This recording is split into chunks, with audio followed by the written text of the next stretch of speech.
7.24. A bullet of mass 10 gram and a speed of 500 meter per second is fired into a door and gets embedded exactly at the center of the door.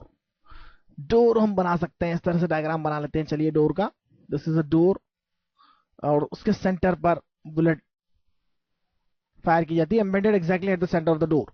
The door is 1 metre wide. This is 1 metre and this is suppose the axis and weighs 12 kg. It is hinged at one end and rotates about a vertical axis practically without friction. Rotates about vertical axis is axis के about door rotate हो रहा है suppose without friction. Find the angular speed of the door just after the bullet embeds into it. Hint given है, the moment of inertia of the door about the vertical axis at one end is ml square by 3. वैसे भी हम जानते हैं moment of inertia किसी plane object का, इस तरह से प्लेन ऑब्जेक्ट लिया जाता है या रॉड जो ली जाती है तो एक्स एंड पर होता है ml स्क्वायर बाय 3 और रॉड की केस के साथ हमने स्क्वायर प्लेट्स का मोमेंट ऑफ इनर्शिया भी फाइंड किया था. तो यह ml स्क्वायर बाय 3 में लेंथ ली जा सकती है यहां पर. तो अब हम क्या फाइंड करना चाहते हैं, एग्जैक्टली हमें क्या पता करना चाहिए. इस बुलेट के कारण यहां पर प्रोवाइडेड एंगुलर इंपल्स कैलकुलेट करना होगी. तो एंगुलर इंपल्स देखिए क्या होगी.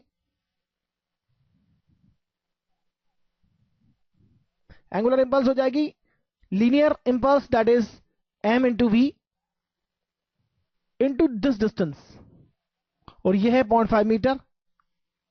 तो देखिए m हो गया 10 gram that is 10 by 1000, v है 500 और इंटू 0.5, r इज 0.5 और इसे कैलकुलेट करें तो हमें मिलेगा यह 3 जीरो कैंसिल हो जाएंगे. 0.5 into 5 that is 2.5 joule into second. तो एंगुलर इंपल्स हो जाएगी 2.5 जूल इंटू सेकेंड और यह एंगुलर इंपल्स इस डोर के लिए चेंज इन एंगुलर मोमेंटम की इक्वल होगी. तो हम ऐसा लिख सकते हैं change in angular momentum that is obviously angular momentum because initial angular momentum तो जीरो हो गया. इससे हम इक्वेट कर देंगे 2.5 से. लेकिन एंगुलर मोमेंटम क्या होता है, एंगुलर मोमेंटम होता है आई इंटू ओमेगा और आई यहां पर हम कैलकुलेट कर सकते हैं ml स्क्वायर बाय 3 से. तो m गिवन है 12 kg by 3. L square, L है 1 मीटर तो 1 स्क्वायर हो जाएगा. एम एल स्क्वायर बाय 3 ये हमारा आई हो गया और ये हो गया हमारा omega.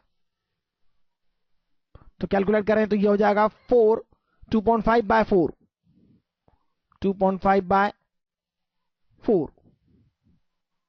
That is equal to omega and it is equal to 0.625 radian per second. It is 0.625 radian per second. यहां पर हमने एक बात नेग्लेक्ट करी है और वह यह है कि इस बुलेट का मास हमने नेग्लेक्ट कर दिया कि उस बुलेट का खुद का भी एंगुलर मोमेंटम कंसीडर करना होगा. एंगुलर इंपल्स तो प्रोवाइड हो गई और यहां पर उसका खुद का भी इनर्शिया होगा, मोमेंट ऑफ इनर्शिया होगा इस डोर के एक्सिस पर. तो उसे हम नेग्लेक्ट कर रहे हैं क्योंकि बहुत कम है 10 gram as compare to 12 kg of mass. तो इस तरह से हम ये प्रॉब्लम कर सकते हैं. बहुत आसान है ये लेकिन अच्छा कंसेप्ट है. इस कंसेप्ट का यूटिलाइजेशन इस तरह से होता है. एंगुलर इंपल्स आप देखिए किस तरह से कैलकुलेट करते हैं और उसे किस तरह से रिलेट करते हैं. एक सिंपल और सोबर एग्जांपल मैं कहूंगा इसे. आइए आगे देखते हैं हम.